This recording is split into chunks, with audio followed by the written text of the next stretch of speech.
For more videos on people's struggles, please subscribe to our YouTube channel. The number of COVID-19 cases continues to vary widely across the world, as well as within countries.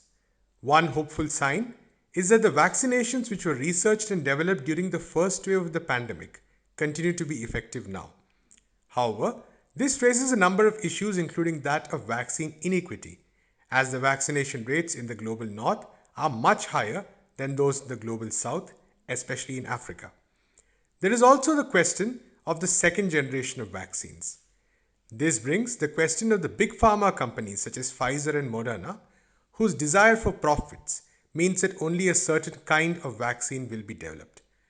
Immunologist Dr. Satyajit Rath addresses these issues.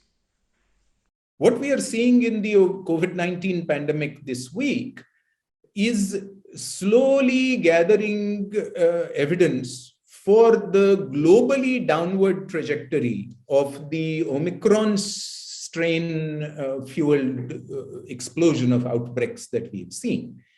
This is true here where I'm sitting in India, across most, if not all, states, that in places where there had been massive, extraordinarily rapid increases in case numbers leading to huge local outbreaks, all of them are well on the declining phase.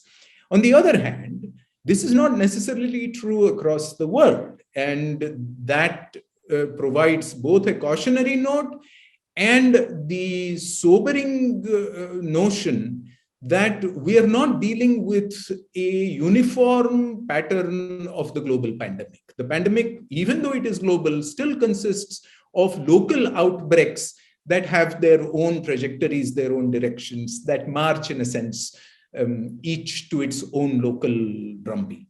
So, for example, in Russia, oddly enough, in South Korea, as well as in China, specifically in Hong Kong, case numbers are still quite worrisome. And even in the rich global north, while case numbers are steadily declining, they are still nowhere near the numbers that would make people feel comfortable, that would make public health authorities feel comfortable.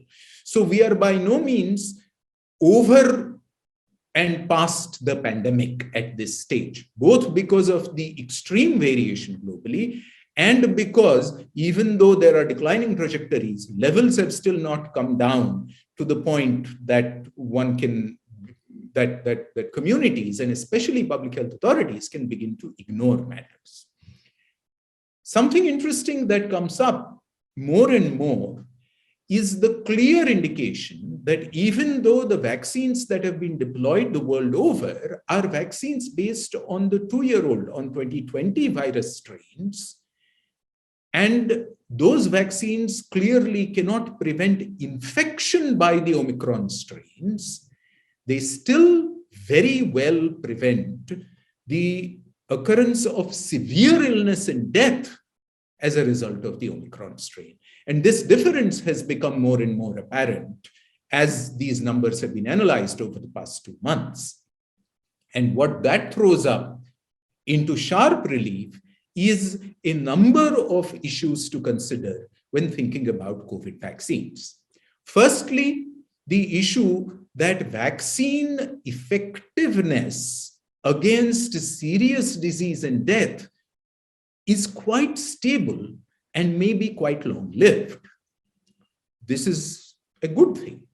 But on that background, we should also consider the extraordinary and growing global inequity, where in rich and upper middle income countries, 70% or more people have been fully vaccinated, eligible people have been fully vaccinated, whereas in the poorest countries, single-digit percentage numbers have been fully vaccinated. This is not simply a stark inequity. It's a shameful inequity.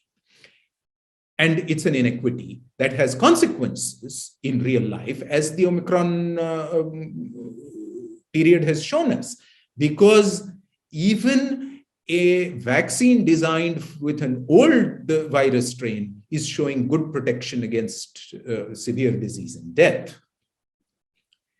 What this leads us to think about should be the fact of how is vaccine design, the emergence of new generation, the design, creation, and distribution of new generation vaccines for COVID, and the monitoring of emerging strains, new strains of the COVID virus. How are these two to be linked to each other productively from a social good public health perspective when vaccine design and production is so entirely in the hands of profit-making companies? And the interesting example to keep in mind when we think about the linkages between vaccine profits, technologies, and the R&D directions that do or don't get taken is quite apparent if we look at the mRNA vaccine technologies versus the non-mRNA vaccine technologies. Pfizer and Moderna have been making and selling mRNA vaccine technology-based vaccines. 70% or more of their sales are to the rich countries of the world, and their profits are much larger than the profits of other countries, dose on dose. The other companies that have been selling non-mRNA vaccines have been distributing much more to the global south, as well as to the WHO COVAX initiative, and so on and so forth. This is not to say that they haven't been making multi-billion-dollar profits, but it is to point out the difference. And a technological excuse for the difference that keeps getting brought up is that the mRNA vaccine technologies do not survive without an ultra-cold chain in the distribution. The poor global south cannot manage this. What is overlooked is the fact that technologies to deliver mRNA vaccines without ultra-cold chain are available. Indian small startup companies have been trying to develop those sorts of mRNA-based vaccines, and yet those non-ultra-cold technologies have not been used, have not been developed as a second-generation vaccine by companies like Pfizer and Moderna, raising the possibility that their profits are trumping any sense of attempting to ensure vaccine outreach on equitable terms. All of these are issues we need to keep in mind when we think about what health activist groups across the world should be thinking in the longer term as lessons from the pandemic, and what we should be demanding from governments as well as from global systems. This much for this week.